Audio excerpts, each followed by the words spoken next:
The secret satanic cult in Untermyer Park. My name is Bill. Welcome to the Night Terrors Weekend Show, and we're starting right now. Welcome to Eldergrown, and welcome to Takahama Plateau. Yes, we have a Discord. Click on the link in the description below. This is our show schedule. The Banned by YouTube video series drops a new episode every Wednesday morning. Every topic you see on this show has been banned by YouTube, so don't miss it. And Wednesday night is movie night, when we gather for a terrifying double feature, only on Twitch and hosted by Gotchaman, coming up this Wednesday at 9 p.m. Eastern, 6 p.m. Pacific.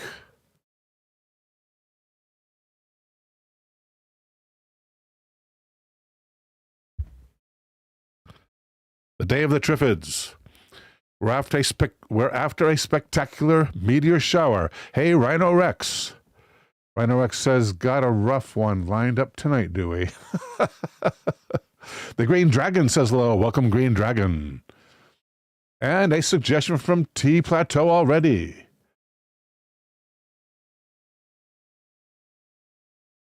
Thank you, T Plateau.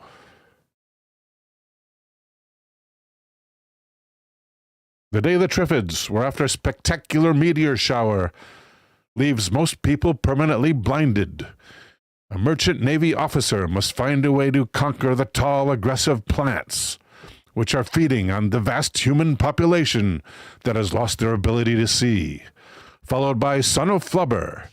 In this sequel to The Absent-Minded Professor, Professor Brainerd experiments further on Flubber derivatives. When he gets in big trouble, he can turn only to his students to help.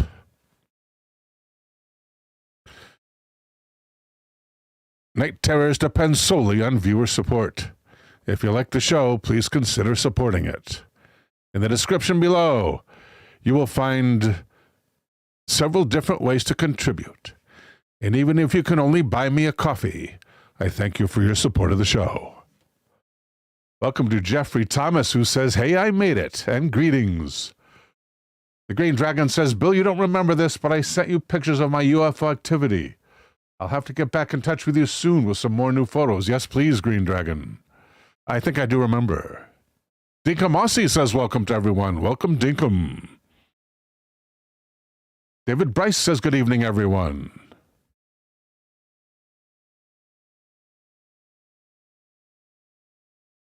Thank you, Green Dragon. Let's get started, shall we?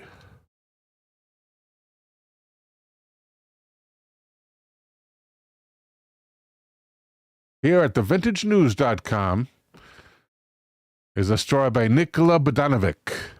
Nikola being a guy's name. And Mr. Bodanovic starts.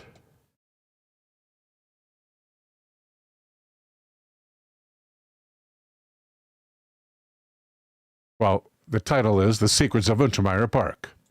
A dazzling garden estate fell into neglect, became meeting place for a satanic cult, possibly connected to Son of Sam. And this is at thevintagenews.com. Mr. Bodanovic begins. Samuel Untermyer was a respected American lawyer and civic leader who harbored a passion for horticulture. He was so enthralled by the wonders of nature that he built a 150-acre riverside estate, which he called Greystone, in Yonkers, New York, on the Hudson River. The estate was known for its gardens, considered some of the most beautiful in the world at the time. In order to complete his vision... Oh, no problem, Elder. Thank you so much for your contribution. Thank you, sir. Much appreciated.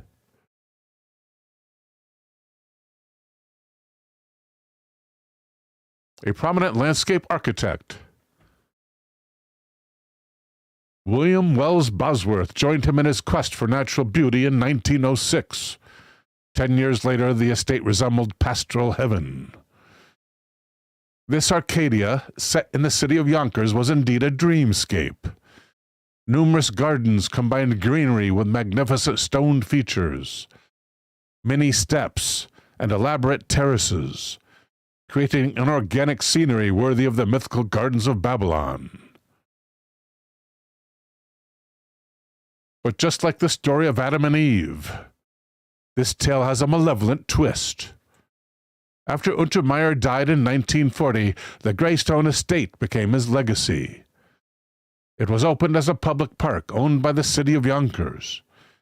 But due to the costly maintenance and the city's inability to provide the same amount of attention as its previous owner, Greystone fell into decay. The estate was dubbed Untermyer Park, and its former glory could be recognized only in traces such as the Greek amphitheater, an aqueduct, or the water pump house, which served for irrigation of the massive gardens. By the 1970s, the Yonkers Park was all but abandoned. Welcome to green tea. At night, this urban jungle proved dangerous, inhabited by vagrants and criminals. By that time, the United States was in the middle of a satanic panic, a craze that aroused, what would you say? It aroused panic. It says here aroused panic, but I just used panic. It aroused dis-ease among the population as rumors of devil-worshipping cults spread throughout the nation. How much of it was based in fact was difficult to determine even today. At the same time, New York City, teetering on the edge of bankruptcy and cursed with a high crime rate, saw a deadly new threat. A string of unalivings committed by a serial unaliver named the Son of Sam was filling up newspapers. His deranged game of sending letters to journalists boasting of his crimes held the city in a grip of fear. How are these two phenomena linked? Safety warning. What is going on here? No, go back, please. This happened to me before. And it resets to the beginning of the story. This is Samuel Untermyer, the previous owner of the park. How are these two phenomena linked to each other, you might ask? Or better yet, what ties them to the forgotten gardens of Samuel Untermyer? Around that time, Yonkers resident David Berkowitz, a.k.a. the Son of Sam, committed his first unaliving. Untermyer Park was allegedly used by a kind of satanic cult that performed their mystical rites, perhaps even blood sacrifice. Even though it was never officially confirmed, the cult that held its seances in Untermyer Park was believed to be an offshoot of the notorious Process Church of the Final Judgment, which also had ties to the Manson family. The Process Church was founded in London in 1966 by Robert de Grimston and Mary Ann McLean, both of them former Scientologists who preached that God is made up of Christ, Jehovah, Lucifer, and Satan. Theories about the Process Church range from diabolical Satanists overseeing webs of influence to 1960s meddlers who quickly abandoned the cause of the occult. Reportedly, the process morphed into an animal shelter charity, and Robert de Grimston changed his name and became a postal worker on Staten Island. Regardless, graffiti representing reversed crosses, I think they mean inverted crosses, because a reverse cross is nothing more than the same cross, representing inverted crosses and other invocations of satanic symbolism, could be found spray-painted on the water pump house in the Yonkers Park, which was nicknamed the Devil's Hole by locals. In fact, quite a few structures in the park were to some extent marked, or were presumably used by the group as ritual grounds. Welcome, Mondo V. Armando says hello to all. Did we just start? Yes, we did. Hey, Bill, let's tell that devil to sit and tack. What? Sit and attack. Okay, I don't know exactly what that means, but let's find out. Sit and attack. I'm going to copy that here. Let's translate that using AI. What is the vernacular meaning of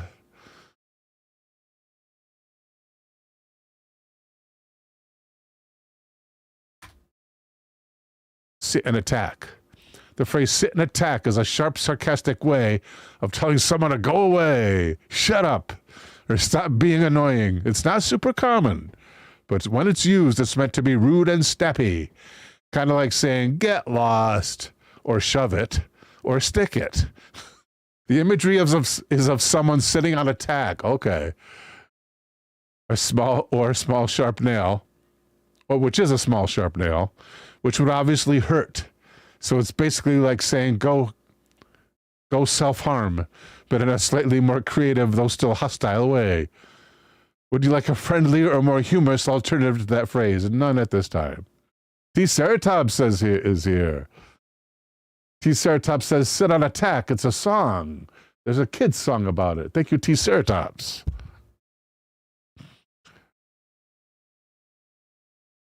TO2 corrects sit on attack. It's also sit in attack, evidently.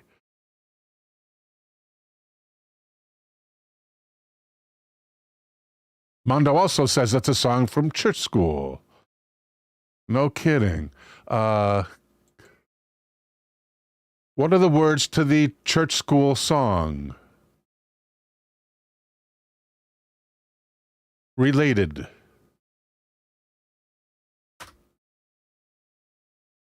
Now I see what you're getting at.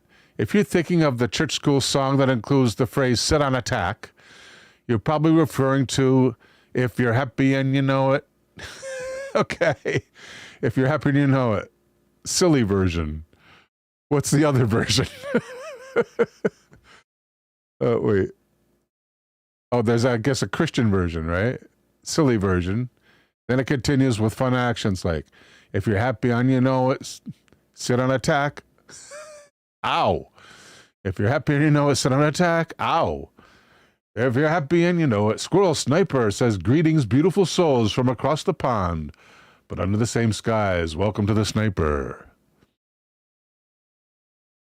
Mondo says, and if the devil doesn't like it, he can sit on attack. What? Sit on attack.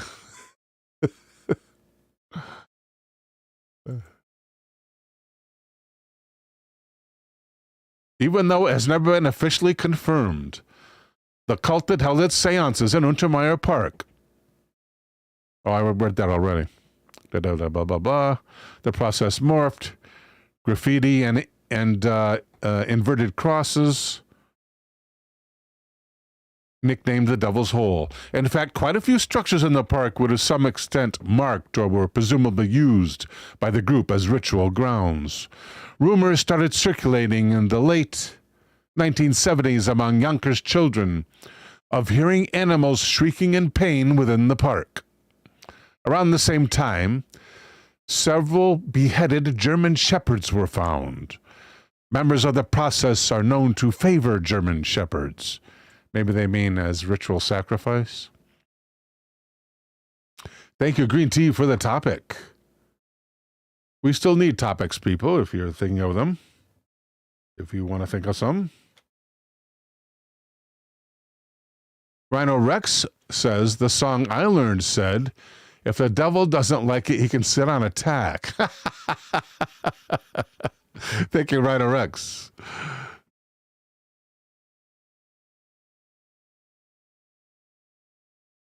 A woman was sexually assaulted, allegedly after interrupting some kind of rite.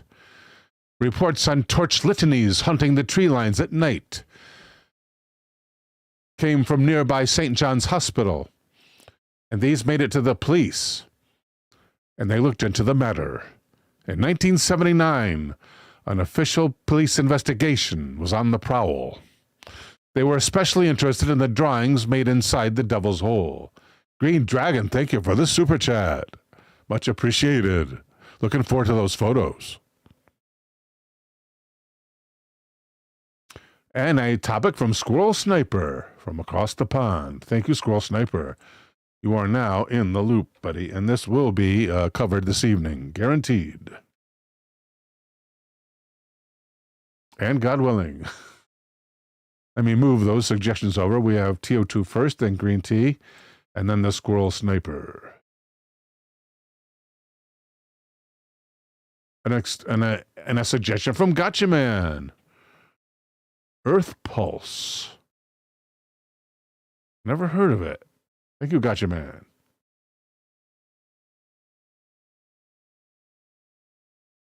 And that's the definites. So the next, if there are any more suggestions, those will be the who knows if we're going to get to them or not type thing. But I usually save them. 2 years prior to this discovery, the police investigation in 1979, they were especially interested in the drawings made inside the Devil's Hole. Rhino Rex says, to be honest, I have no idea how you keep up with so many chats at once. Well, it's only 2 chats. They're both in the same area, here and here. If you notice me looking with my eyes from here to here, that's from one chat to the other. And it gets to be easier when you practice, basically. They were especially interested in the drawings of German SS lightning bolts and the numbers 666 together with inverted crosses, there we go, inverted crosses, and pentagrams painted in black that surrounded a platform, forming something very similar to an altar. 2 years prior to this discovery, David Berkowitz, known to the public and authorities as the .44 caliber unaliver, also as the Son of Sam, was arrested outside his Yonkers apartment after a lengthy game of cat and mouse with the cops. One of his letters, addressed to journalist Jimmy Breslin at the New York Daily News, read, "Hello from the gutters of New York City, which are filled with dog manure, vomit, stale wine, urine, and blood. Hello from the sewers of New York City, which swallow up those items when they are washed away by sweeper trucks." Deciphering these words led to a number of conspiracy theories. Thank you for the super chat, T. Ceratops. T. Ceratops says, thank you for the super chat, Armando. Armando V, much appreciated, sir. T. Ceratops says, thanks so much for all you do, Bill. Always a great time Saturday nights. Thank you, T. Ceratops. Much appreciated. That's a very nice compliment. And thank you, Mando. Deciphering these words, when they were finally deciphered, led to a number of conspiracy theories, as the Untermyer's aqueduct was often simply called the sewers and the gutter by Yonkers residents. The dog manure in question was quickly connected to the canine sacrifice conducted in the park. A number of other clues linked the unaliver with the cult, like the drawings of arrows found on trees in the park, resembling the Son of Sam's cross-like signature. Even though the cult craze wore off by the end of the 70s, the dread remained, as many self-proclaimed investigators emerged with their own theories. Frog Fan is fashionably late. Welcome, Frog Fan. And Jordan Cogburn says good evening. Welcome, Jordan. During his initial hearing, Berkowitz claimed that his neighbor's dog, a black Labrador named Harvey, ordered him to commit the slayings, which made many conclude he was mentally ill. His neighbor's name was Sam Carr, hence the name used in some of the unaliver's first letters, Son of Sam. Berkowitz explained the dog was possessed by an ancient demon, who demanded him to unalive people in order to satisfy the hellish creature's thirst for blood. All such claims, of course, were dismissed by the police. Thank you, Green Tea, for topic 2. Jordan Cockburn, thank you for becoming a producer at Night Terrors. Much appreciated, sir. Squirrel Sniper with an interesting quotation there if you want to check out the YouTube chat. Let me just pin that to the top, as a matter of fact. There you go, buddy. Thank you, Jordan.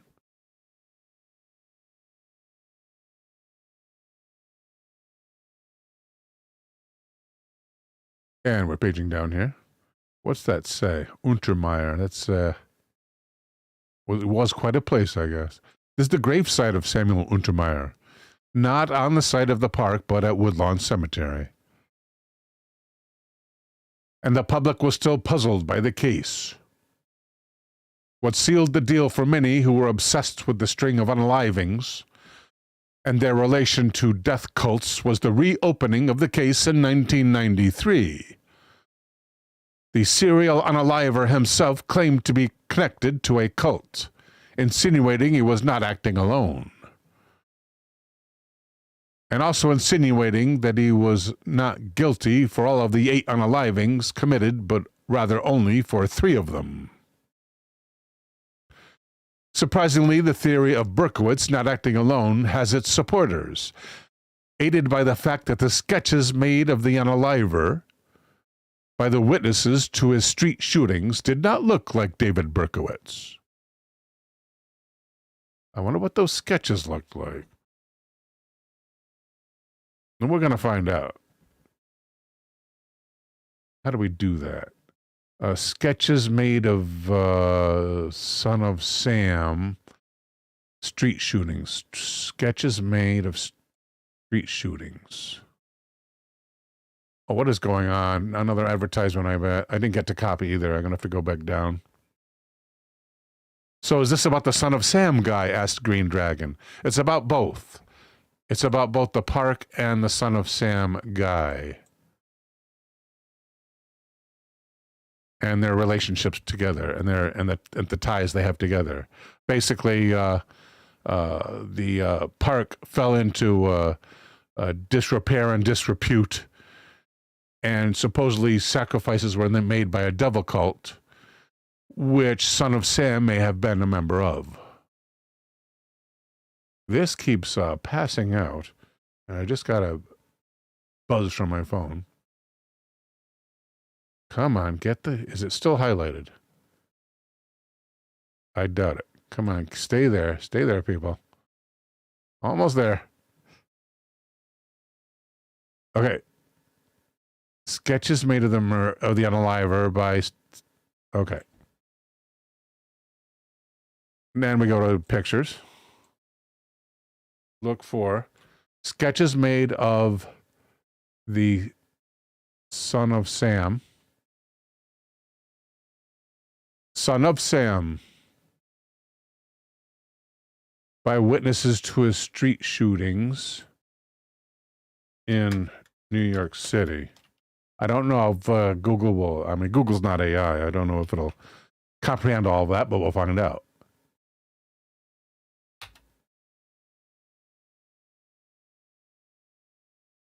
Okay, there's Berkowitz. I don't know, that kind of looks like him, if you ask me. If you look at this picture right here, which compares the 2 of them. Let's take a look at a bigger one. Is this bigger than that? Which is the biggest one here? I always got to get the biggest. 900. That's probably the biggest we're going to get right now. All those other questions. I mean, other sketches. Let's open this one up first. Image a new tab, then this one. These are other sketches. Evidently, they cherry-picked that one sketch. Open image, and check out this from the Library of Congress. David Berkowitz screams obscenities as guards escort him. Frog Fan, thank you so much. Much appreciated for the contribution. Frog Fan 66. Thank you, sir. Much appreciated. Yeah, we got to see that large version of that as well. He's screaming obscenities here, evidently. Let's see that one first. Where's that? Here. Oh, my goodness. Those courtroom sketch artists used to be a lot better than they are these days, I imagine. Isn't that something? Sketched in the courtroom. What a nut. Anyway, here's the cherry-picked sketch, which does kind of look like him. I mean, a lot. You got the a big similarity in the eyebrows, which are very large, covering, you know, they're very large eyebrows, or very long eyebrows. That is, you know, thin-lipped. The hair, yeah, that looks accurate. But these guys, not so much.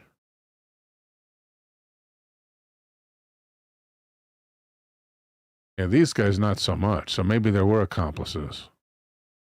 Interesting. The wrong nose. Right, right. Looks like Tom Jones, says Frogman. It's not unusual. Bad joke. Bad joke, Bill.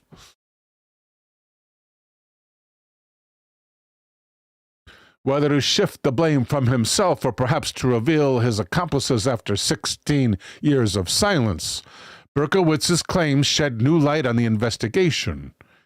He identified two men, brothers John and Michael Carr. The cult he referred to was allegedly the same one which gathered in the dense forest of Untermyer Park. This clue led back to Sam Carr, the neighbor who owned the dog, was from which Berkowitz took his name, Son of Sam, who was the father of the two men Berkowitz named. The problem was that the brothers were long deceased at the time Berkowitz decided to report them as his accomplices. Carr's sons died in 78 and 79 respectively. John allegedly unalived himself, while Michael died in a car crash. This left little to back Son of Sam's claim. Many dismissed the notion that Berkowitz had accomplices, as his psychological profile is that of a loner sociopath. He is now a born-again Christian in prison, declining to even seek parole. In 1996, he denied the claim that he was following the orders of a demon-possessed dog, but he has never actually denied he was involved in cult activity during the 70s. Well, that was his claim, right? That he was involved in this cult activity. Rhino Rex says, I'm sorry, Bill, but the ads on that page are killing me. What's up with the bananas? Let's find out. A request. TO2 says, how convenient for them to all die pretty closely to each other. Well, one was a self-harm and the other evidently was an accident. Let's see. John and Michael. It doesn't say which 78, respectively. Does it mean respectively John and Michael? Yeah, John and Michael, respectively. So John died first. Maybe, yeah, well, that can affect you if your brother unalives himself. That can affect and maybe contribute to his carelessness. Who knows? Put bananas in your garden and just watch as they rot. Let's get the bananas back again. How do we do that? Can we do that? How do we rotate advertisements here? I don't know the answer to that question. Okay, the time is 29 minutes past the hour and time for our first suggestion from T Plateau. And that is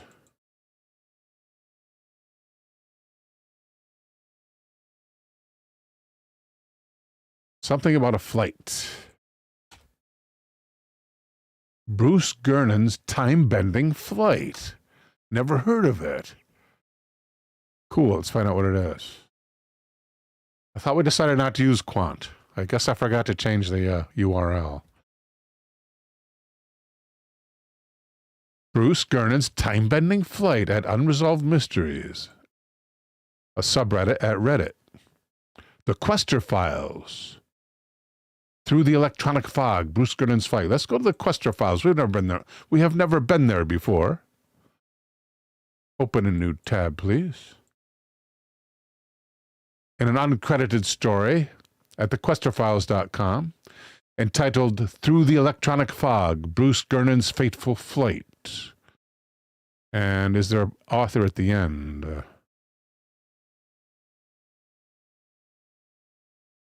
It is best to begin the fantastic journey with Bruce Gernon the way it began for him.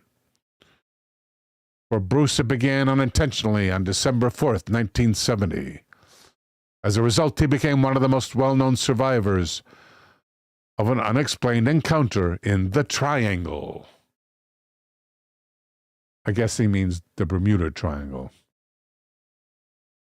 Through his friendship with the late J. Manson Valentine, his story got into the Charles Berlitz sequel to his stunning bestseller, The Bermuda Triangle, which was entitled Without Trace. I thought it was Without a Trace. Let's find out. Charles Berlitz, huh? Berlitz's sequel.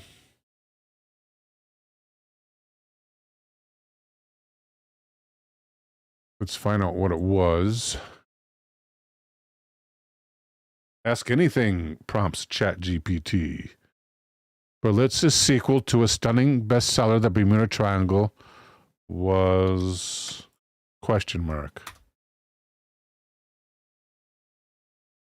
Without a trace. Ah, the memory. I can remember some things. Without a trace. I thought it was Without a Trace. Of course, I only remember the spooky stuff. Like everything else associated with the Triangle, his story faded away. It was locked in Berlitz's book in old bookstores. Yet Bruce Gernon's encounter and insights were actually lost gems, and no one knew it. Not until 1999, that is. And that year I shocked the World Wide Web by putting up my first site, BermudaTriangle.org. It went to #1 in the search engine rankings in the first week. T. Plateau has that book, actually. Thank you, T. Plateau. TO2 has that book as well. Thank you, TO2.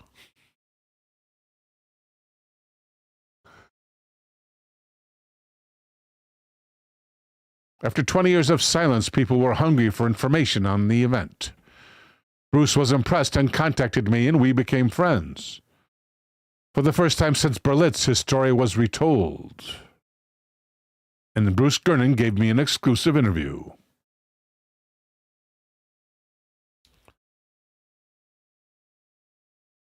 Bruce and his father had built up a successful real estate brokerage in southern Florida.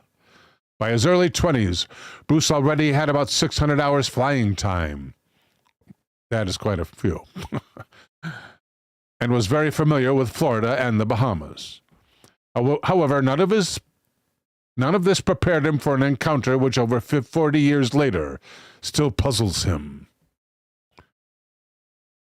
As I rewrite this article now in the high summer of 2012, now 2016 for the Quester Files, I cannot help but reflect on the 70s.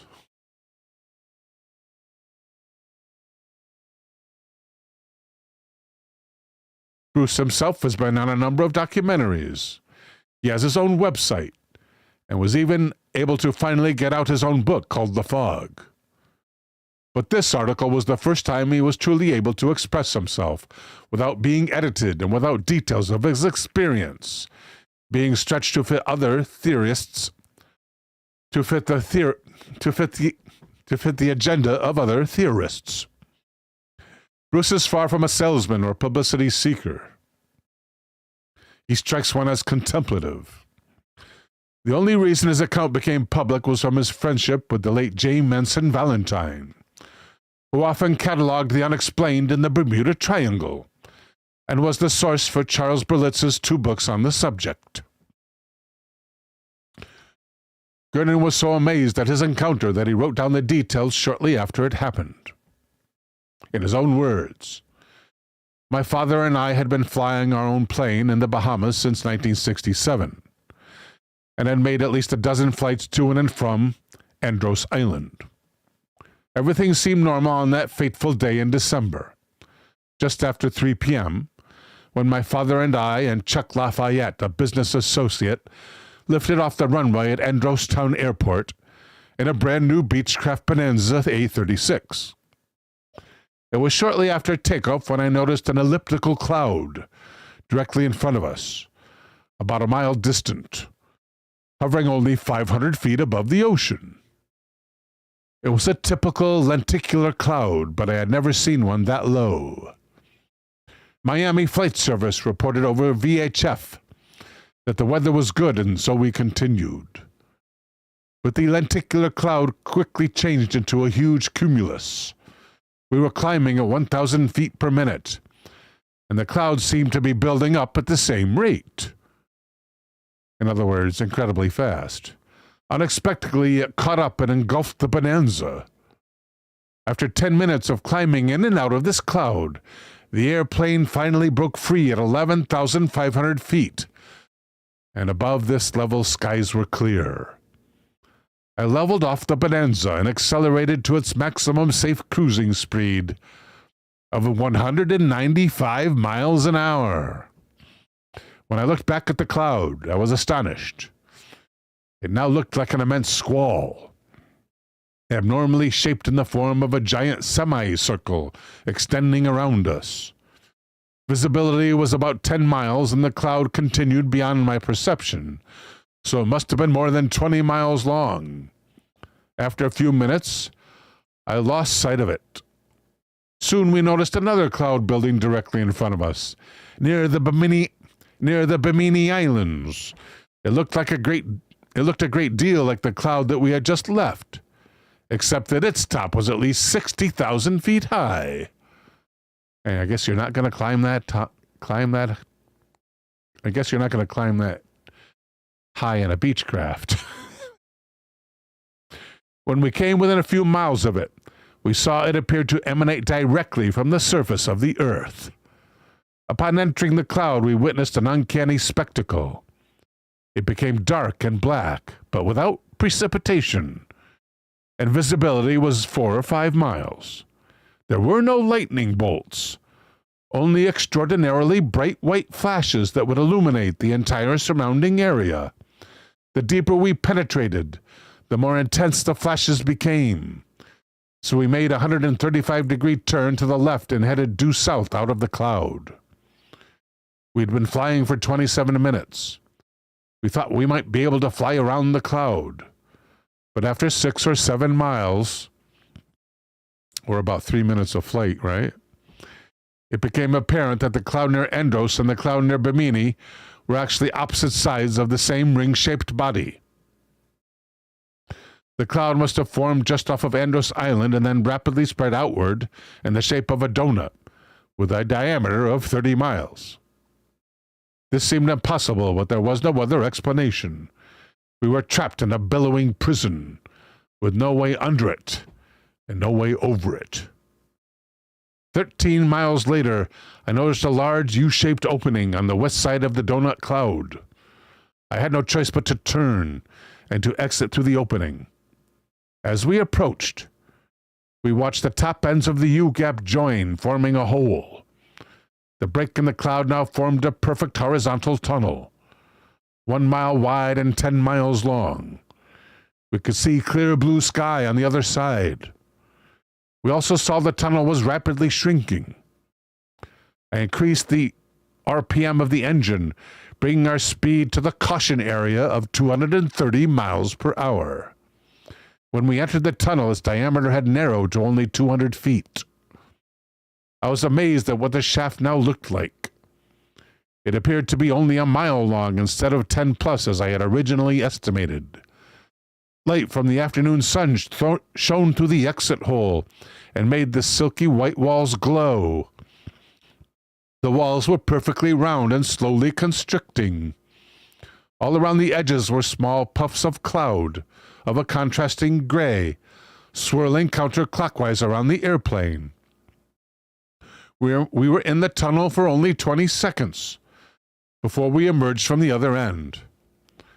For about 5 seconds, I had the strange feeling of weightlessness and increased forward momentum. When I looked back, I gasped to see the tunnel walls collapsing and form a slit that rotated slowly clockwise. All of our electronic and magnetic navigational instruments were malfunctioning.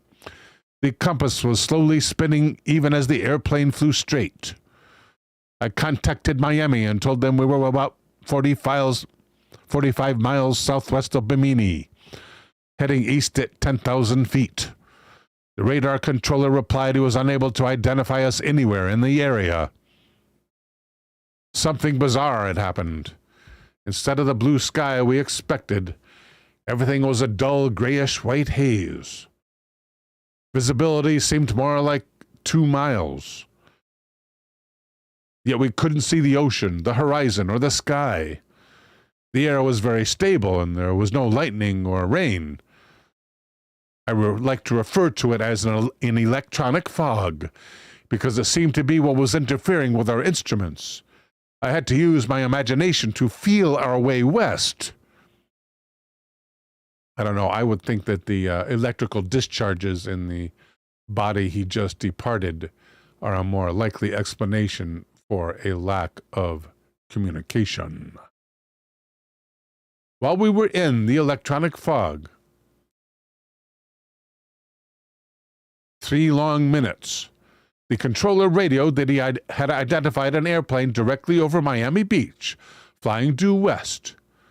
I looked at my watch and saw that we had been flying for less than 34 minutes. We could not yet have reached Miami Beach. We should have been approaching the Bimini Islands. I told the controller he must have identified another airplane, and that we were approximately 90 miles southwest of Miami and still looking for Bimini. Suddenly the fog started breaking apart. In a sort of weird fashion, long horizontal lines appeared in the fog on either side of us. The lines widened into slits about 4 or 5 miles apart. We saw blue sky through them. The slits continued expanding and joined together.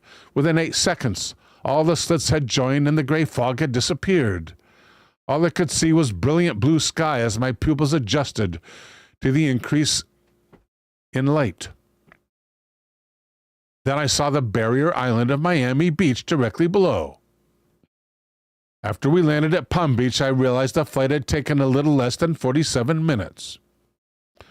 I thought something must have been wrong with the airplane's timer, yet all 3 of our watches showed it was the same time. I had never made it from Andros to Palm Beach in less than 75 minutes, even on a direct route. Our course in this flight was quite indirect and probably covered close to 250 miles. How could an airplane travel 250 miles in 47 minutes? We taxied to customs, ending the fortuitous flight. We didn't talk about it for a long time. Well, evidently the weather must have been moving at a certain speed and them along with it, right? Maybe in the arm of the donut that they were moving swiftly towards Miami. I could not logically unexplain what had happened during that flight. Although I felt it was significant and reviewed it in my mind several times a day. In 1972, I heard about the so-called Bermuda Triangle and disappearances of boats and airplanes because of a possible time warp there. It was then that I realized that time itself was the key. It should have taken about 4 minutes to travel through the tunnel, since it appeared to be between 10 and 15 miles long. Instead, this is precisely how long it took for us to leave the storm and reach clear skies. Maybe that tunnel he identified was indeed a vortex of air that propelled them forward at faster than their speed indicator relayed.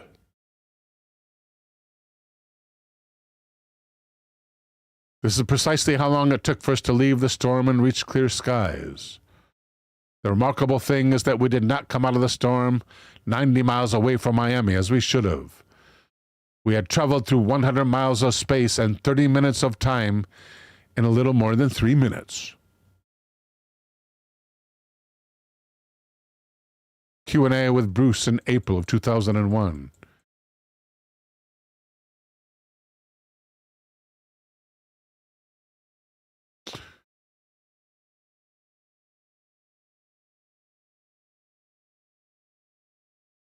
From your experience in flying in the Bermuda Triangle, what other phenomena have you observed? Bruce: I have seen many UFOs, but none in the last 20 years. The first one was in 1957 in Florida and was spectacular. I witnessed it with 8 other family members. It was spherical in shape. Spherical. What is spherical in shape? I can guess, like a spiral. What's the definition of spherical? Let's do that. We got a dictionary online. I never seen the word spherical that I can remember. Where's that dictionary? There it is, Merriam-Webster. Spherical. Yes, please. A breathing hole, a breathing orifice, a blowhole, an external tracheal aperture of a terrestrial arthropod that in an insect is usually one of a series of small apertures located along each side of the thorax and abdomen. Eldergrown says, surely he must mean spherical, right?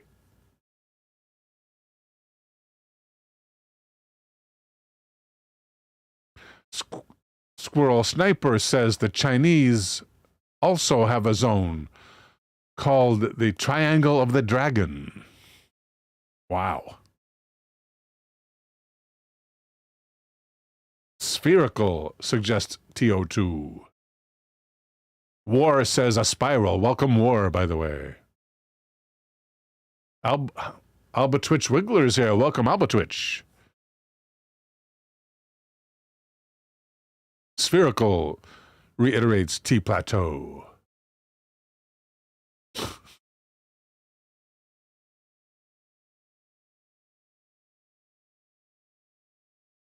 Gotta be spherical in shape, right? And perform many maneuvers. We watched it for over 30 minutes, and it came to within 1 mile of us. It was about 100 feet in diameter and white in color. Personally, I believe it was a form of ball lightning. I have seen UFOs that have been associated with the storm I flew through. The first one was only a month after I flew through the storm. We were flying at night in February, and the weather was CAVU. The weather was CAVU. What is CAVU weather?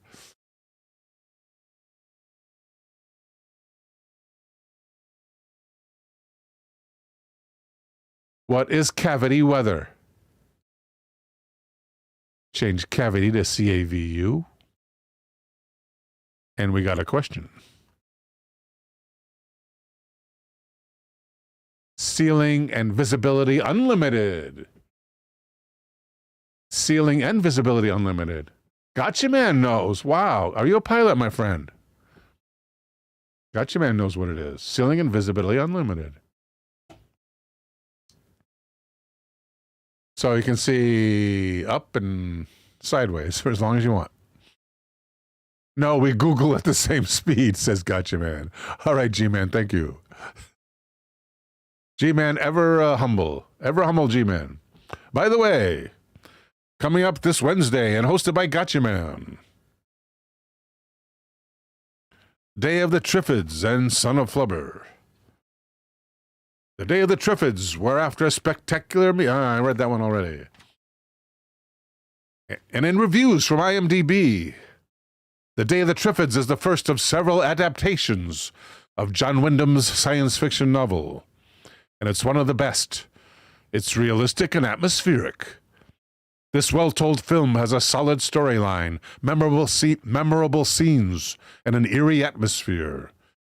I judge this effort to be one of the most underrated of science fiction films of all time. And that's quite a compliment from IMDb. And then, Son of Flubber is better than the first one, in my opinion. This is a far underrated film from 1962. Something about this film entertains all audiences. It's a really wacky film with wacky characters and wacky scenes. But it's also a snapshot of 1960s Americana that is very special. And even better than the first installment, The Absent-Minded Professor. Thank you to those anonymous IMDb reviewers. Wacky, says Eldergrown. Welcome to Bad Wolf. Bad Wolf, the king of TikTok.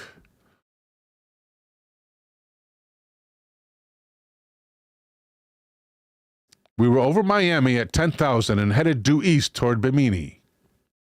Or Bimini. I think it's... I'm saying Bimini. Bimini. When we got a few miles offshore, we noticed an amber light far to the east of us.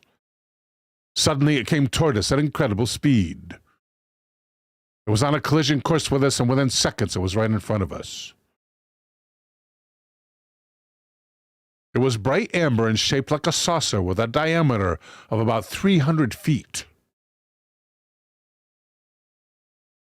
It was massive, and I felt that its mass was of a solid nature, and not just a form of light. I banked to the left to avoid a certain collision. When I looked back to see where it was, it had vanished.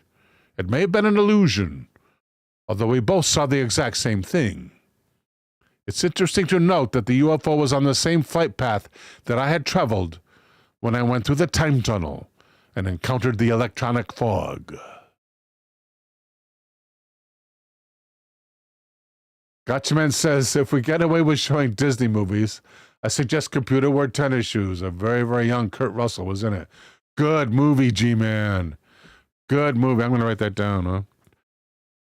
Tennis Shoes, definitely. Well, with a Disney movie, that's one that, folks, it's you're going to have to be there to see it, most likely. Because we can't let it hang around and wait for Disney to catch us showing their copyright material. Greety says, I'm laughing way too hard at Bill's pronunciation of Bimini. Bimini. Crowman has arrived. Welcome to Colin, Master Composer. Squirrel Sniper says, the Triangle of the Dragon in China, or the Formosa Triangle, is located in the Pacific south of Tokyo.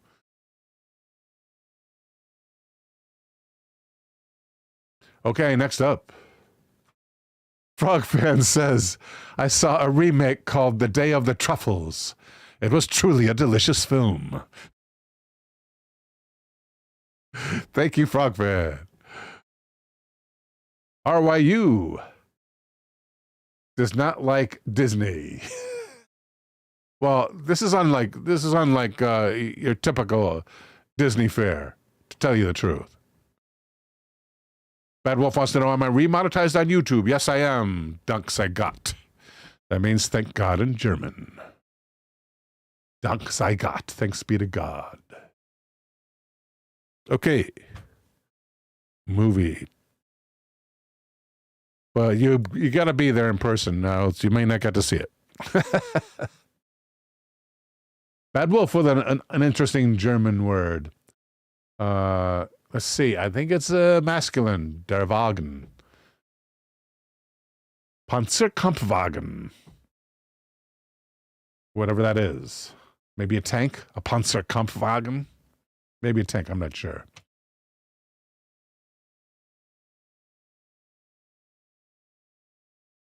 At least join us for the first feature review. 1972. Yes, it is a tank. Or Panzer, as we would say in English. Panzer auf Deutsch. Panzerkampfwagen. All right, next up at 55 minutes past the hour is our suggestion from Green Tea, and that is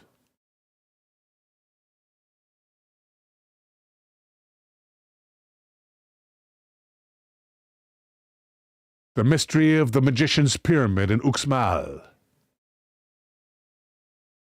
or the Dwarf of Uxmal. Interesting.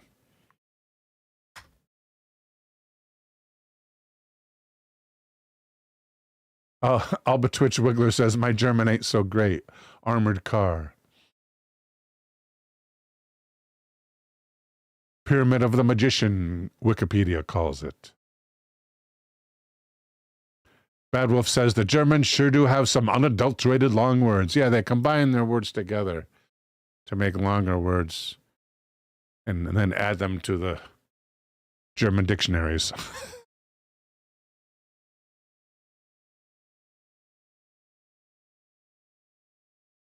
Let's try Adept Expeditions.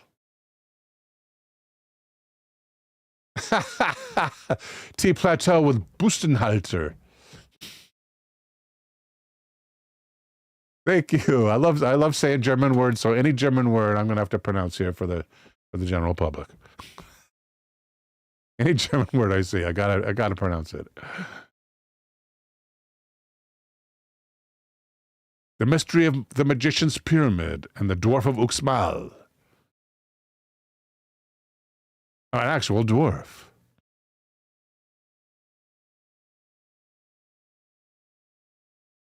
Back to the legend.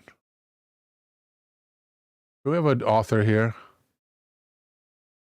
I do not see an author listed. How about at the bottom? Oh, I like this. It's very short. Short is good. No author given. One comment, however. And the anonymous author begins. Oh, it's entitled Dwarf of Uxmal, subtitled Dwarf of Uxmal. Across the globe, we find the remnants of ancient civilizations.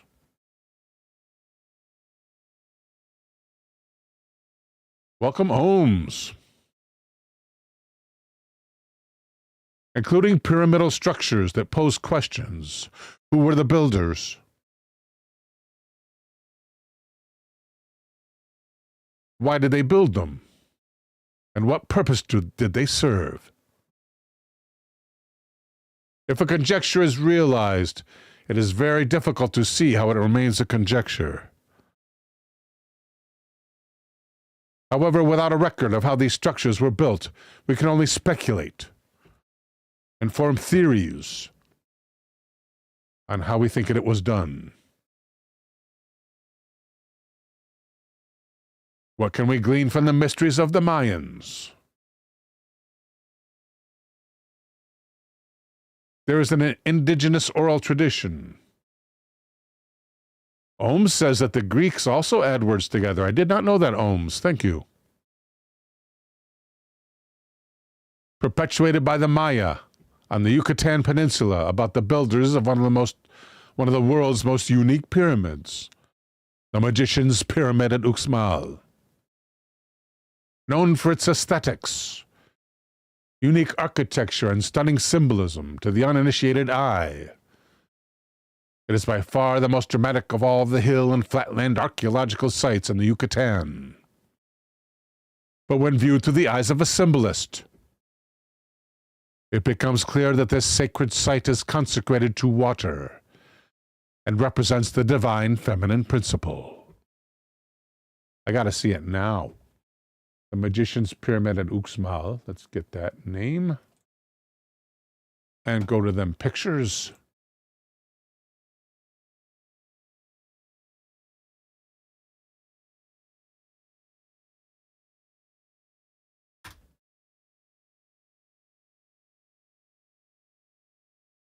There's a nice snap of it right here.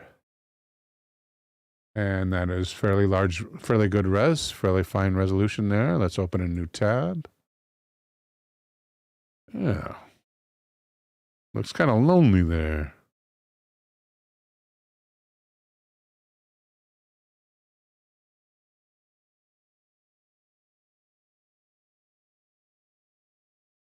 Where's all the touristy stuff? It's obviously a modern picture. I guess they don't... Where's the ropes to prevent people from climbing up on top of it? No ropes. I got to go down there before they put up the ropes.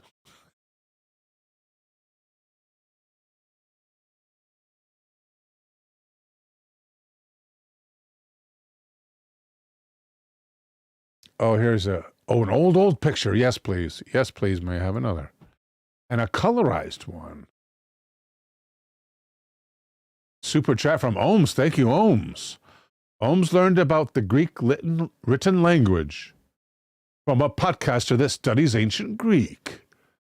Wow, that must really come in handy. I mean, for like biblical studies, Ohms. Wow.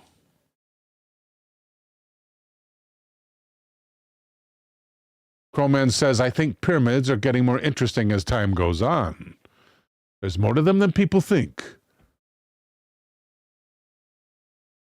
Squirrel Sniper says, the Mayan have 138 dragon heads around the temple pyramid.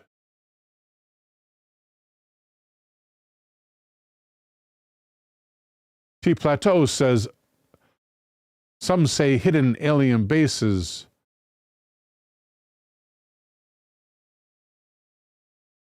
are beneath, I guess. This is beneath the pyramids? I lost the thread there. I think it's the beneath the pyramid story, perhaps. That we did last week. Oh yeah, let's check out this old picture. Image, new tab. No. Open in a new tab. Open image in new tab. Oh, it did already. Oh, I don't want to save it. There's none. That's why. Okay, I'll save it. Save is going to have to go to, what can I see? Vocal training. I can see vocal training. You wouldn't think I trained vocally, would you? La, la, la, la, la, la, la. Okay, save it there. And then open it.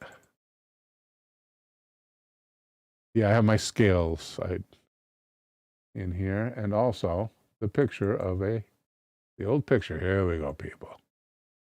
Let's just go like this. And this. And this. Isn't that something? It looks like it was in better shape back then.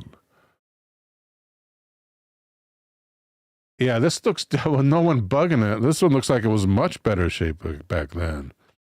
Maybe that's what you get from letting tourists climb it.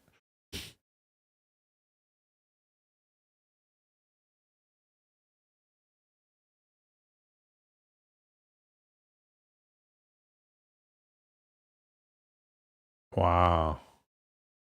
Too bad there's no date on this photo. Yeah, it looks in much better shape. Where's that other picture?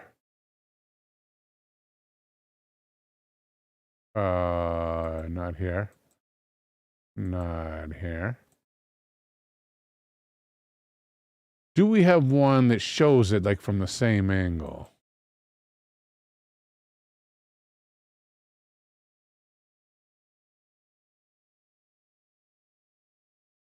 This one. It's the same picture. It is the same picture. It's colorized one of the old picture. Where's one but shot from the same angle? Come on, guys. Has anyone figured out how to do that yet? This temple needs my help. There's one. No, that's the same thing. It's got trees in front of it. I mean, right in front of it. Not. But at least one that shows the upper chamber there, so we can compare that. There's one. Okay, how big are we? Why don't you see more? Oh, it's huge. Excellent. Open a new image, a new tab. Well, this looks pretty good from this angle, too. What am I doing? What is he doing? This one. Thank you. This looks pretty good, although this is also an old photo. Like maybe from, who knows? Well, Bud Light, not that old. Not that old, I guess. Maybe anything that's taken from this distance will look like it's in good shape. It doesn't look like they do much landscaping in front of it either, does it? Maybe certain times of the season they don't mow? Doesn't anyone go here? Maybe just the 80s, says Albatrich Wiggler. The Green Dragon loves dragon heads. And the Green Dragon says, see my point as to my name?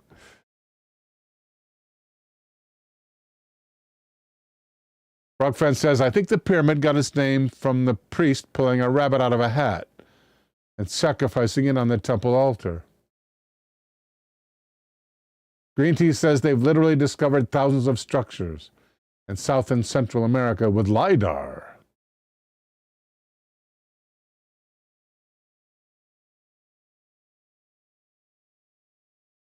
Alba Twitch says maybe back in the 80s, they didn't have the tourism quite so worked out yet. Yeah, but we got modern pictures. Yeah, true, right? Here's another view of it. That's really low res. That's super low res. I'd be embarrassed to show it to anybody. Wish they had more aerial views. Come on, aerial.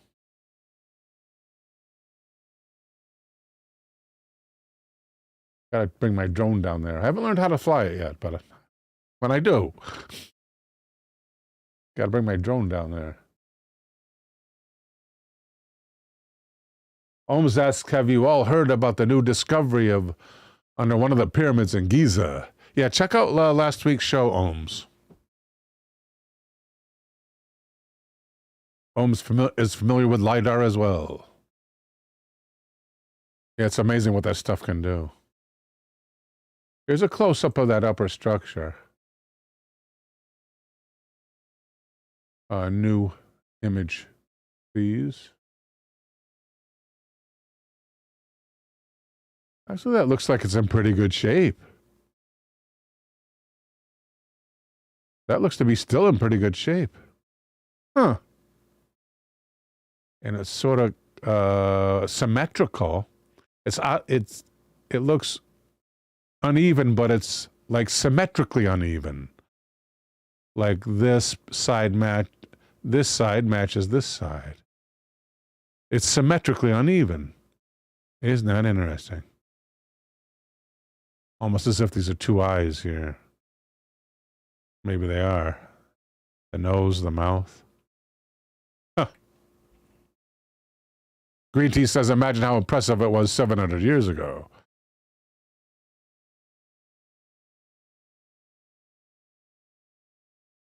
It doesn't take an on-site investigation to see that astronomical calculations were carefully considered when the layout of Uxmal was designed.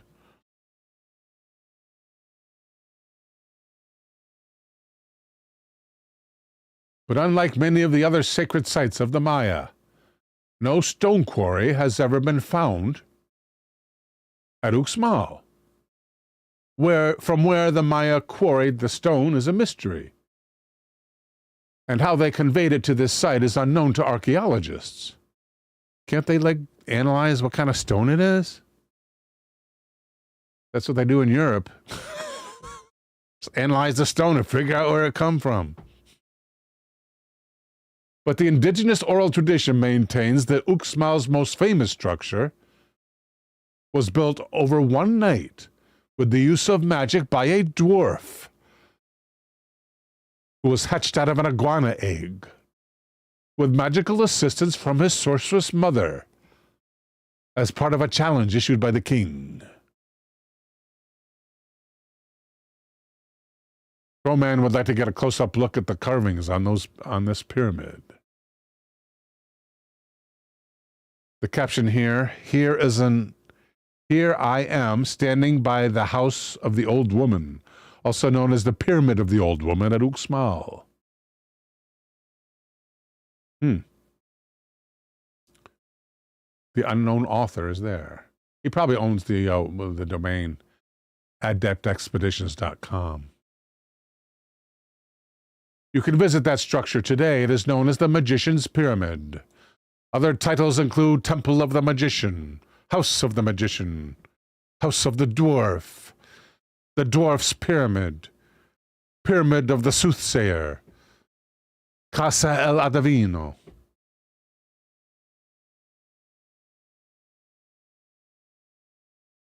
These are all titles given to this so-called pyramid by the local Maya, consecrated to this indigenous oral tradition. That's right, there's still Mayan people around there. The first detailed account of the rediscovery of these ruins was published by Jean-Frederic Waldeck in 1838, who went on to label it the Kingsborough Pyramid in honor of his financial investor, Kingsborough. Oh, look at his picture there. What? It doesn't, that's not the pyramid we were just looking at. There's no thing. What? There's more than one pyramid? Maybe there's more than one pyramid on site. Open image, a new tab, thank you. This is a sketch from his book, evidently.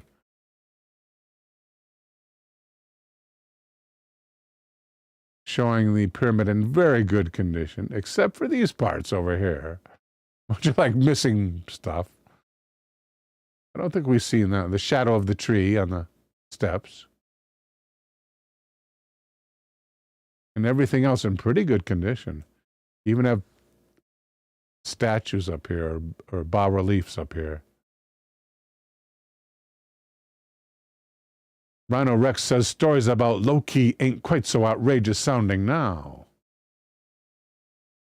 Rhino Rex says a dwarf hatched from an iguana egg. That's pretty wild.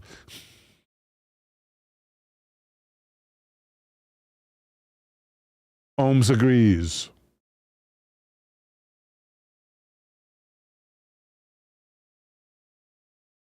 Maybe his financial investor was named King. Last name was King. Needless to say, that name did not stick. However, Waldeck's account of Uxmal inspired explorers John L. Stevens and his illustrator friend, Frederick Catherwood, to make 2 extended visits to the site. Through the following year to 1841, to record and sketch the layout of the complex. From his notes, explorer John L. Stevens published his now famous Incidents of Travel in the Yucatan in 1843. It is from this publication that we have our first written account of the oral tradition. Good work, guys. Stevens writes about his arrival at Uxmal and tells us how he was seated in the doorway of the Magician's Pyramid when he received from the lips of a local the legend behind the site's tallest structure and its builders.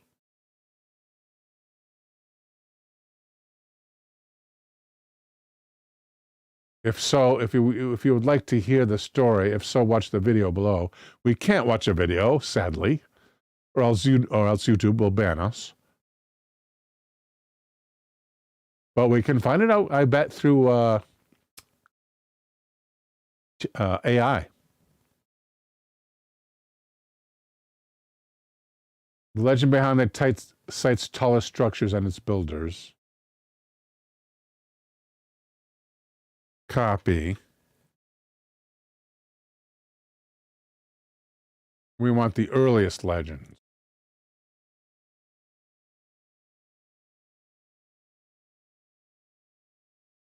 What are the earliest? Paste in here. Legends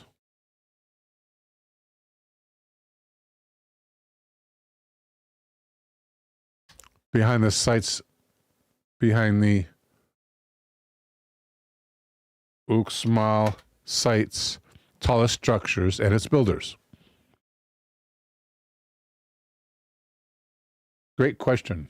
The tallest structure, a stunning ancient Maya city, the tallest structure at Uxmal, a stunning ancient Maya city in the Yucatan, is the Pyramid of the Magician, also called Piramida del Adivino in Spanish.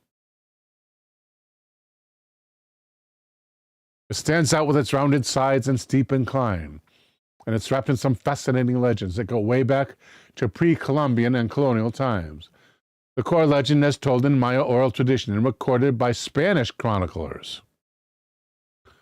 So some research even predates the English. One of the earliest and most famous legends tells of a dwarf or magical child. Or a magical child, huh? Is that what the stone looks like? Does the stone really look like a magical child?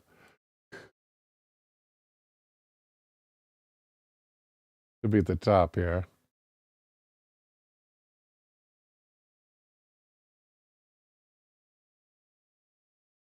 Kind of looks like a dwarf to me. Looks like a garden gnome. So it looks more, to my 21st century eyes, looks more like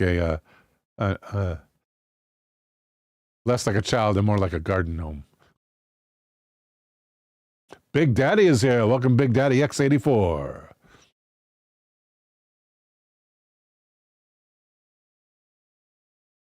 Oh, so sorry to hear that, Big Daddy. My condolences.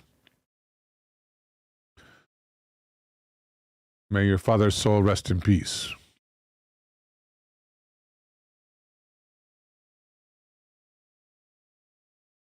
Where are those stories?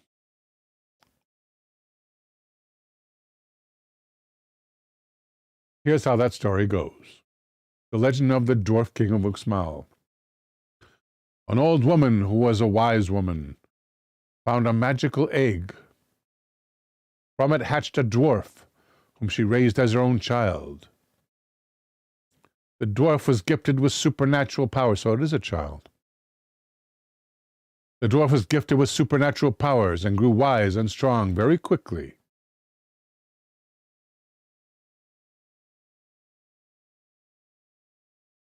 The reigning king of Uxmal feared being overthrown and made a challenge to any rival. Whoever can build a house taller than any other in Uxmal overnight shall be king. The dwarf, with his magical abilities, and sometimes in some versions with the help of gods, built the Pyramid of the Magician in a single night. The next day the king was stunned. A series of tests followed. Some versions say they involve feats of strength or wisdom. And the dwarf passed them all. Ultimately, the dwarf became king of Uxmal, and the pyramid became his home. Getting chilly here, people.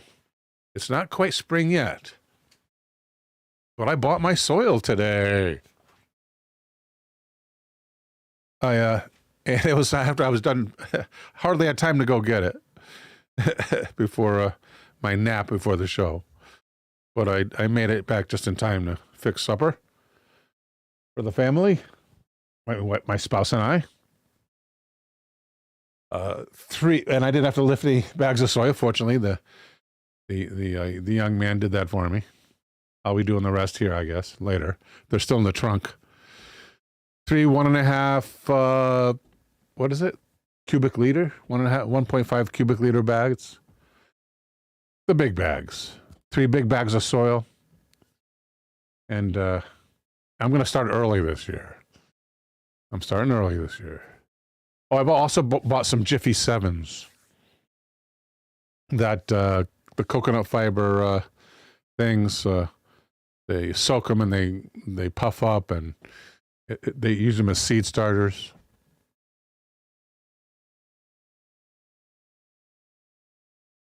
Okay, next. So we got the dwarf story. Peat pots. Yeah. I guess there's peat in them too. I should check that.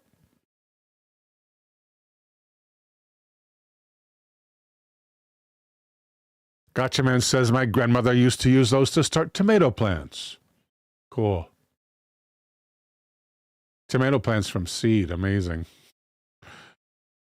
I usually just pick up the I usually just pick up the tomato plants in the 6-pack. The seedlings on the 6-pack. T Plateau had to haul 3 25-liter bags of potting mix to her own car. Don't they have people that help you over there, down there in Australia? 25-liter? Is that what I'm thinking of? 25-liter? Maybe that's what I'm thinking of, 25-liter bags. What's a 25-liter bag look like?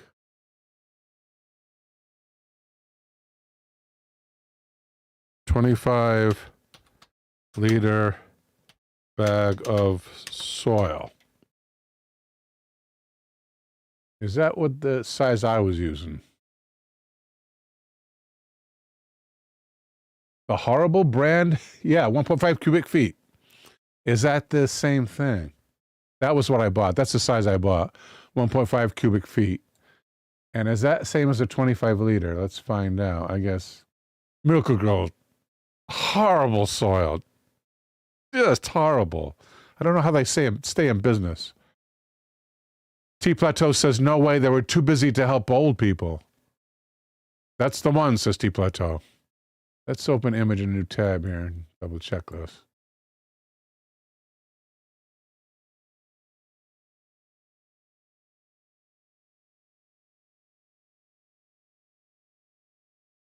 Oh, this is a 42 liter, evidently. So about half of that size. A little bit more than half. More than half. What's 25 over 42?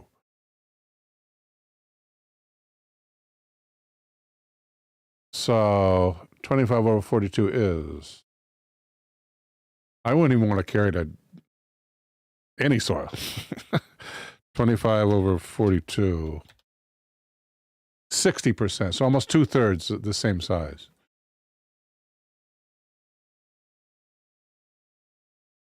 Ohms says, dear, we eating my tomatoes. Albatwitch says, liter is a weird measurement, being not a liquid. Right. It is a measurement of space. What would say? Someone say. I can't think of it right now, and I don't think I'm going to be able to.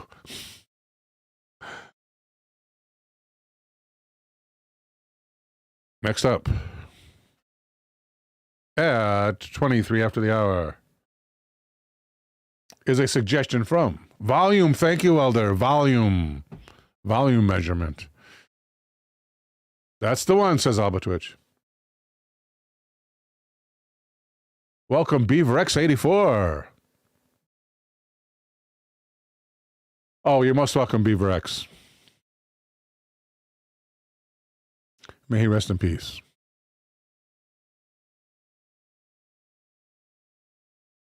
Next up from the Squirrel Sniper at 23 after the hour is this idea.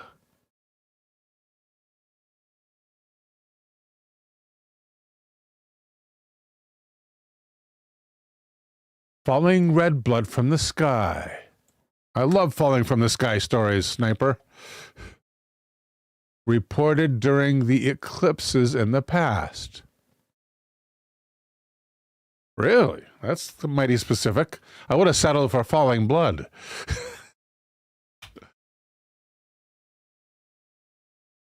Medieval lunar eclipse observations. Speaking of blood, we have a on the where is it at? Let me try to grab this. Coming up on banned by YouTube. Not this Wednesday, but on a Wednesday coming soon. I have a vampire themed offering,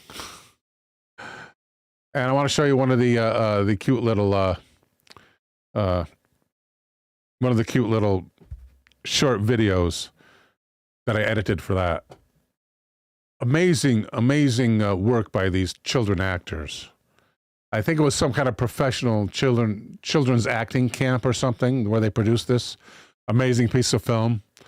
It's like only about it's less than 5 minutes long, so it's a real short one.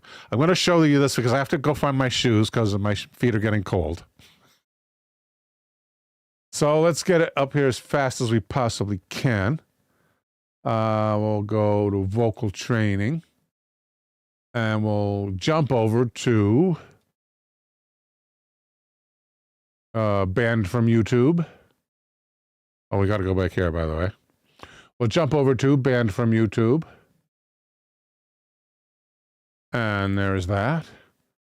And this should be it. And let's hope this has sound and everything. I need something to check that sound.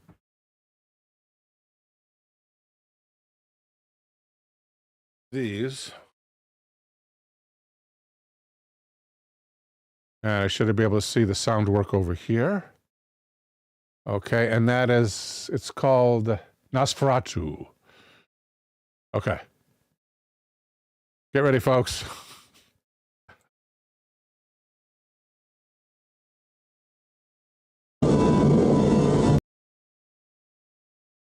Okay, hoping you guys can hear this. Let's see if you can. Really quick. That is here. Can you hear it? Only if I play it here. Can I see if you can? You can hear it. Excellent. Okay.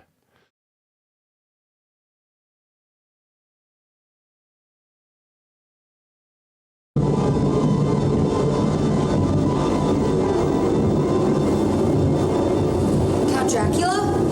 I, Count Dracula, welcome to my castle. You must be Harker. Yes. Come in. The night is cold. You must be tired and hungry. I have the papers for the property you requested from Mr. Renfield. This is the layout of the house, which I'm sure you'd like to see. You must forgive me. I seldom have guests for supper. Let's sit down a while. It's still hours until dawn. And during the daytime, I am always away.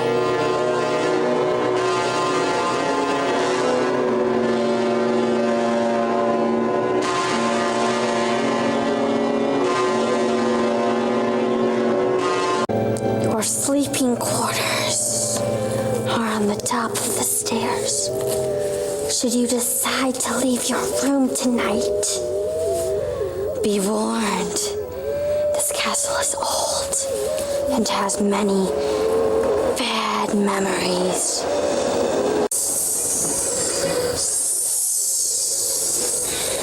No rest for the wicked. Nowhere to sleep.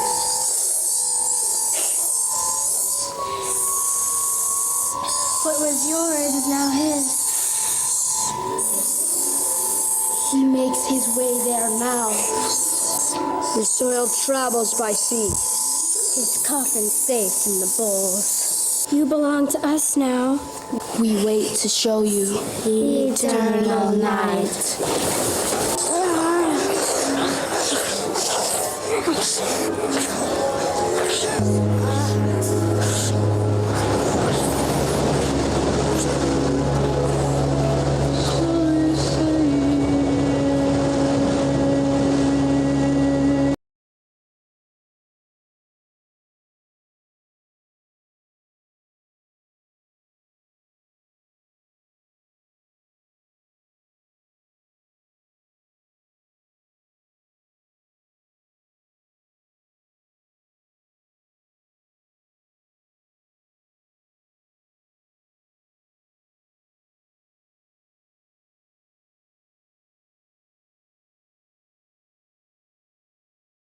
Thanks for saying you can't see me.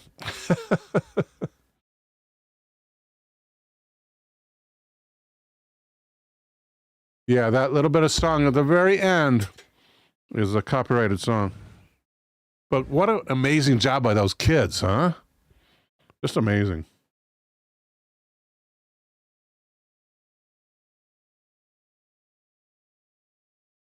Everybody drinks his green tea.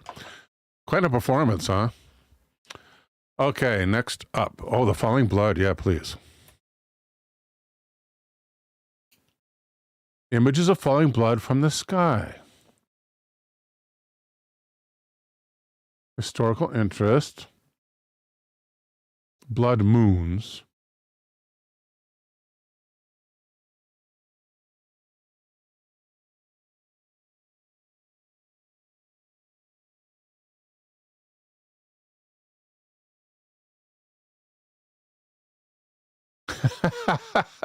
Good one, Ohms. Where's falling red blood, though?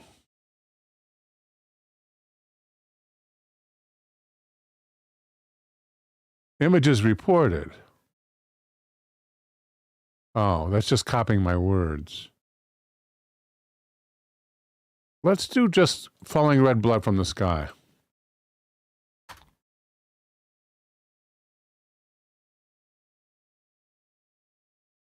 Was I muted? I hope I'm not still muted, am I? No, we should be good, right? Blood rain or red rain?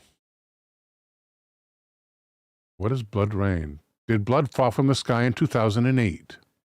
Yeah, let's find out. Thank you, Gotcha Man. Thank you, Elder Grown. Thanks for the reports, people. Appreciate it.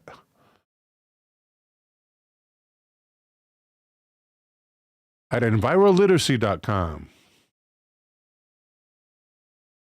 is an uncredited story, Did Blood Fall from the Sky in 2008? Unraveling the mystery of blood rain. Writing that down, blood rain. Is there an author given at the end? Negative.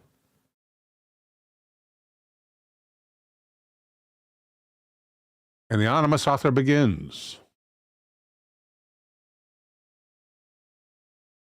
Did blood fall from the sky?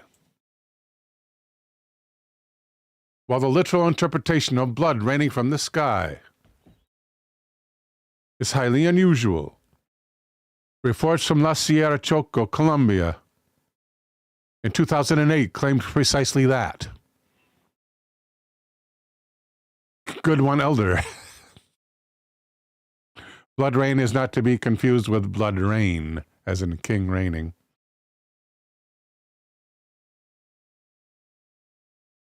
This phenomenon, often referred to as blood rain, has been documented throughout history. More often than not, the reddish appearance is caused by other substances. Sometimes it's blood, though. The phenomenon in Colombia remains a topic of interest. Green Tea says, thank goodness that blood from the sky is unusual. The concept of blood rain is not new. Historical accounts from Europe document occurrences as far back as the 13th century. These events, steeped in superstition,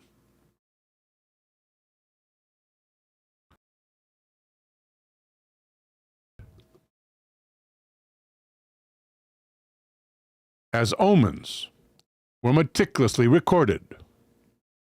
The frequency of these reports varied, with notable spikes in the 16th and 19th centuries. It's crucial to understand that these accounts are likely explanations of colored rain. Not crucial to me. It's crucial to people who like to debunk, I guess. Scientific explanation, unresolved questions. The 2008 incident in La Sierra Choco presents a more complex scenario. The initial report stated a bacteriologist, someone who works with bacteria.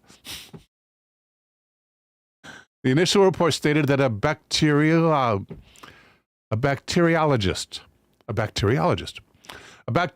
confirmed that the substance has blood. However, further details, including the specific type of blood, human or animal, the source of the blood, and the methodology of testing, remain largely unavailable. Maybe we could find that. Without rigorous scientific investigation and transparent data, it is difficult to ascertain the veracity of the initial claim.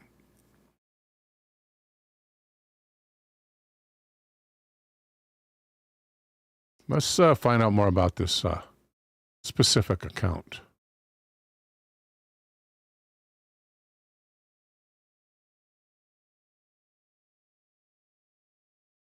We'll call it a blood incident.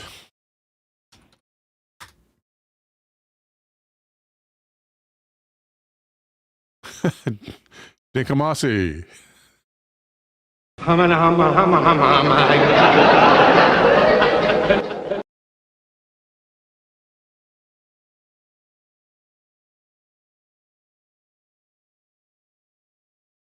Here it is evidently from Colombia, maybe? It's in Spanish at least. Is there a way to translate this? Resume. Listen to the article. Spanish is not going to help me.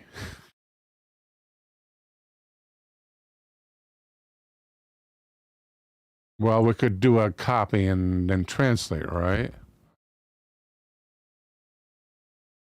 Dare we do this?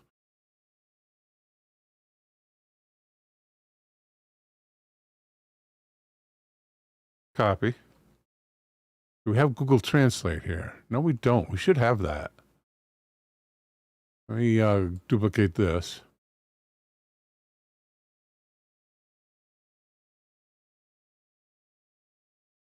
And look for Google Translate using Google.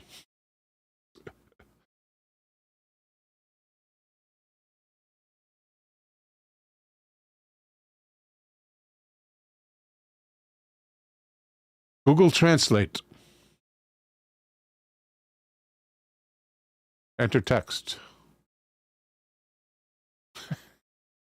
English detected. Okay, X out. X out. Text exceeds limit. Well, don't they have another thing we can do here with a larger limit? Open in Google Translate.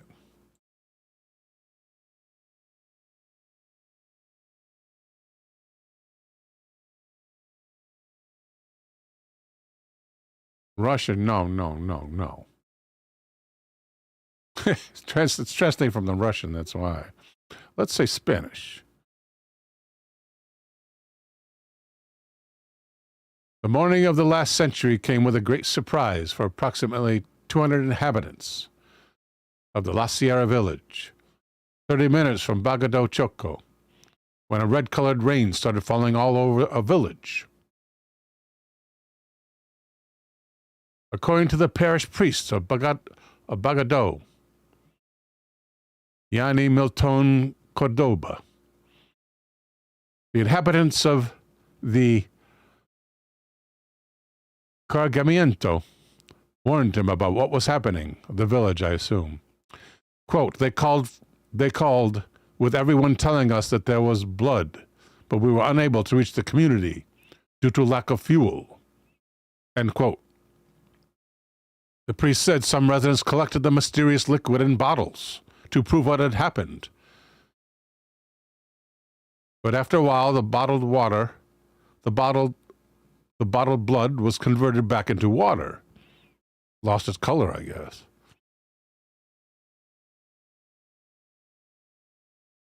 This subject has become known on social networks for looting things in the region. Mistranslation or the reputation of the village? I hope not. The objects were in his house in Salado Blanco. 144. Oh, that's from an ad or something. Blah, blah, ad. Subsequently, Father Cordoba took a sample of the liquid to Bagado Health Center so that bacteriologist Luis Idalia Lareda could perform the relevant analyses. After examining the liquid, the bacteriologist concluded that the sample contained blood, but was unable to type it. Blood, but unable to type it. Blood with no type. Interesting. And comments. It says, no comments yet. Subscribe and start. So,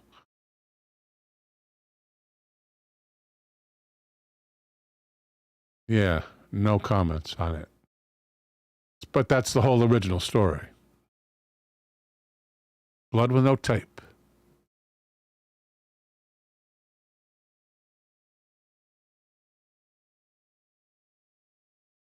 And where is it? Right here.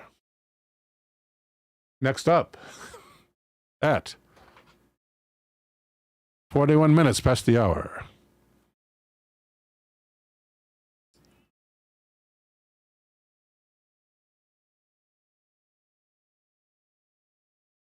Keep going back. One more. From Gotcha Man.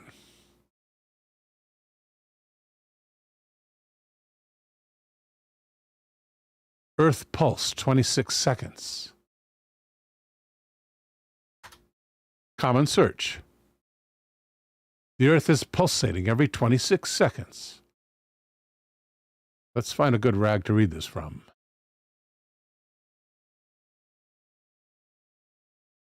Best unknown facts. India Times has an interesting story. Think with niche. Wonderful engineering. Display more. Come on, give me a nice rag here, please. A Deutsch rag. There's the UK. We can cross our fingers and hope. Does the Earth really have a pulse?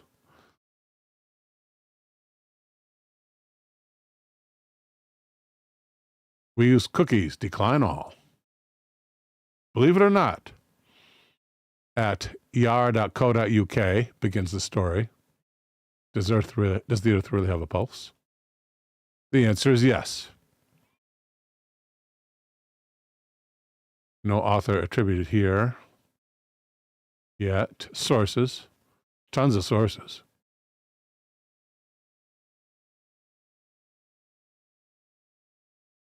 The pulse of the Earth is a central theme in Yara's campaign for the ambition of growing a nature-positive food future.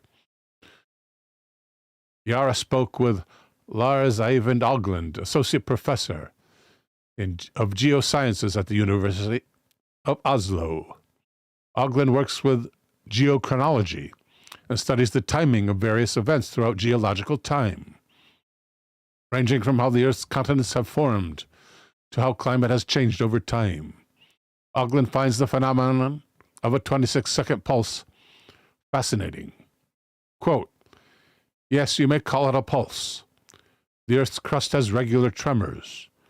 They are so small that they do not pose a threat as real earthquakes can. End quote. Ogland explains that every 26 seconds, the pulse from the Earth is captured by seismic stations around the world. The signals are most evident in West Africa, North America, yay, and Europe. The pulse is one of the few signals being generated regularly, clearly, and accurately. It is unclear what the cause is, but there may be various possible explanations, including ocean waves, volcanoes, or pressure buildup and release within water-filled cracks in sedimentary layers below the seabed. Quote, originally, these microquakes or pulse detected at the 26-second interval were explained by wave activity in the Gulf of Guinea in West Africa. Special depth conditions, the geometry of the ocean floor, and the coast have been pointed out as possible causes, due to how the waves hit and create a resonance on the seabed. They could in turn propagate as earthquake waves in the Earth's crust, end quote, says Ogland.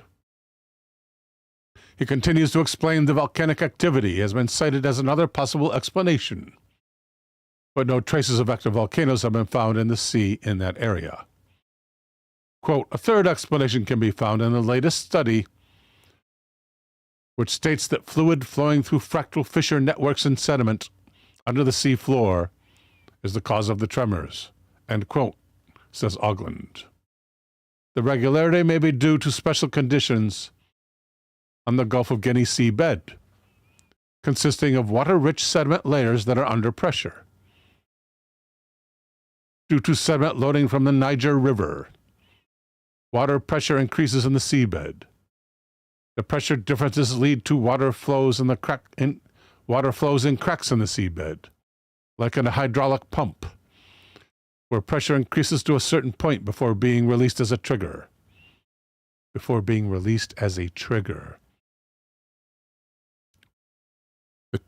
That's not the trigger, though. Before being released from the trigger. The regularity of pressure buildup and release is what produces tremors, recorded as pulse on seismometers globally. The pressure difference can be amplified by wave activity over the Gulf of Guinea.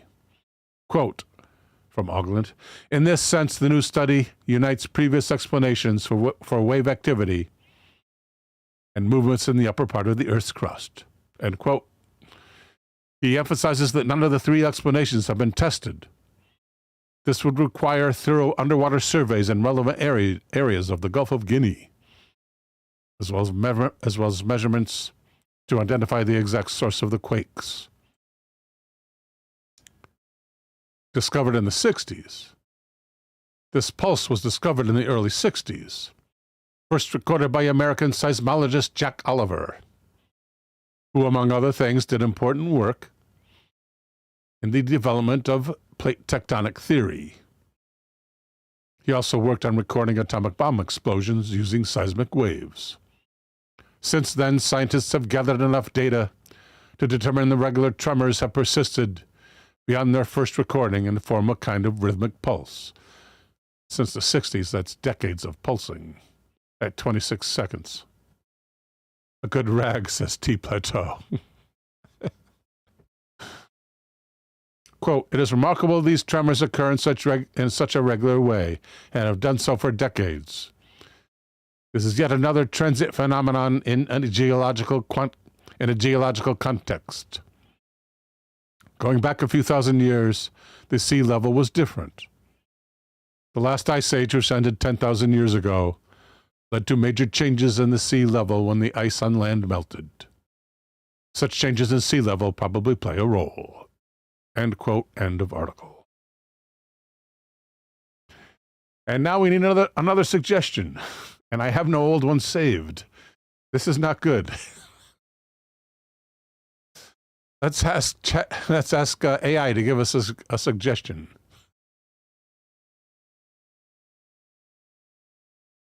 Please provide a topic suggestion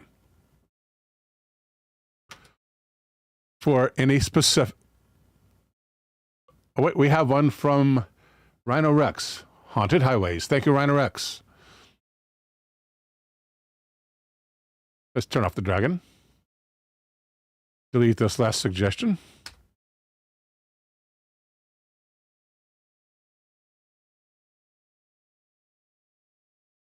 And this is at 49 minutes past the hour.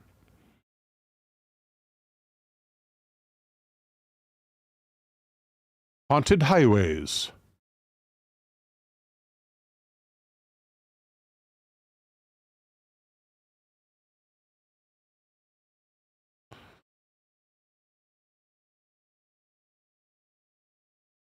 List of reportedly haunted highways on Wikipedia. I'm tempted. And Dragon is still on. Turn off, please. And let's get rid of the likely ban evader. And let's ban the ban evader. Outdoors today, Green Voyage. Let's do Green Voyage. 12 of America's most haunted highways.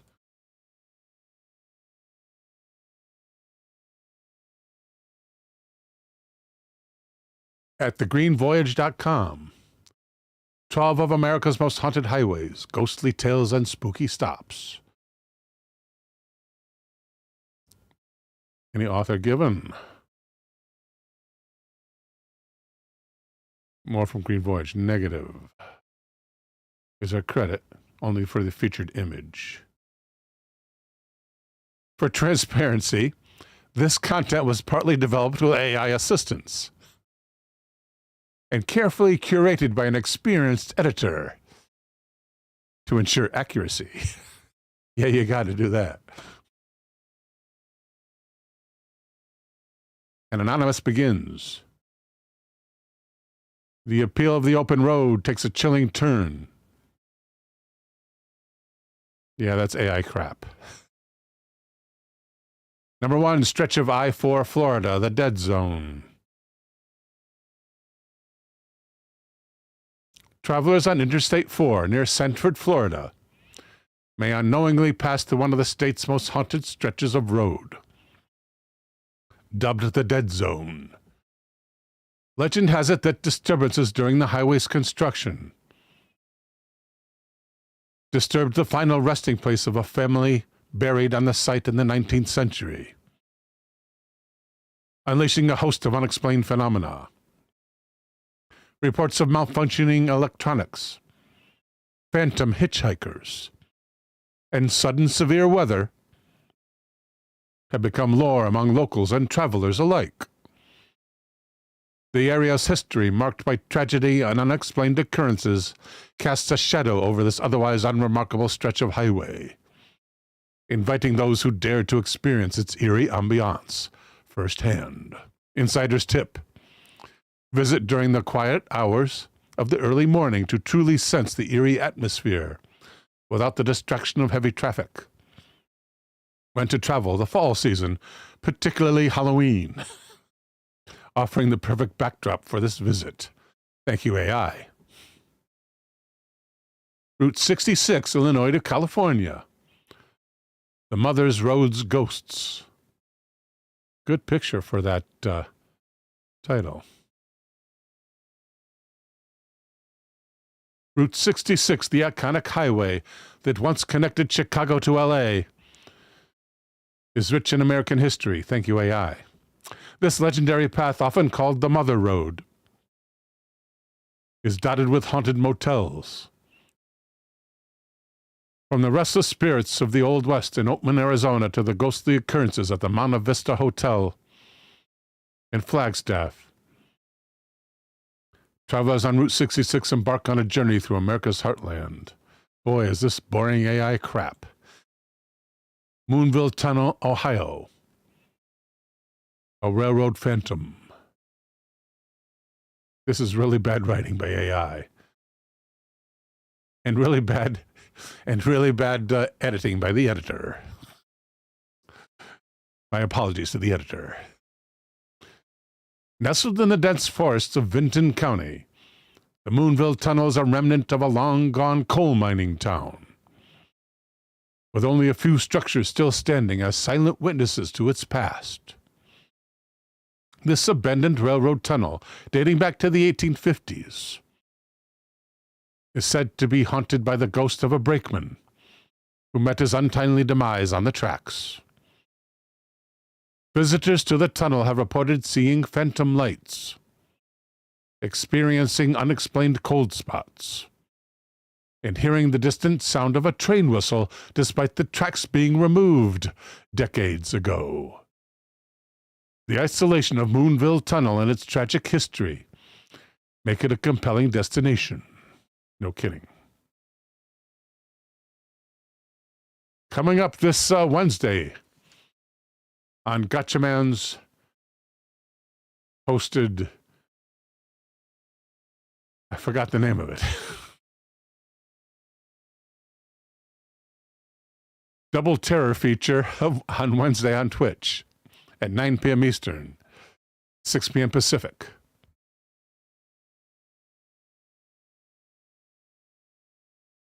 The day of the Triffids, 1963.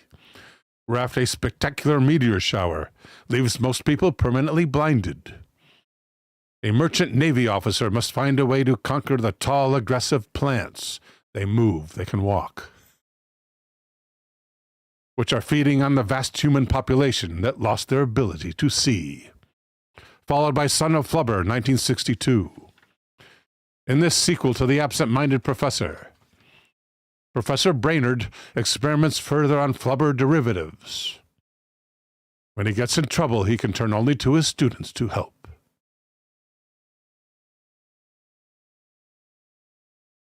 So we'll see you on Wednesday. Until then, may God bless and protect you all.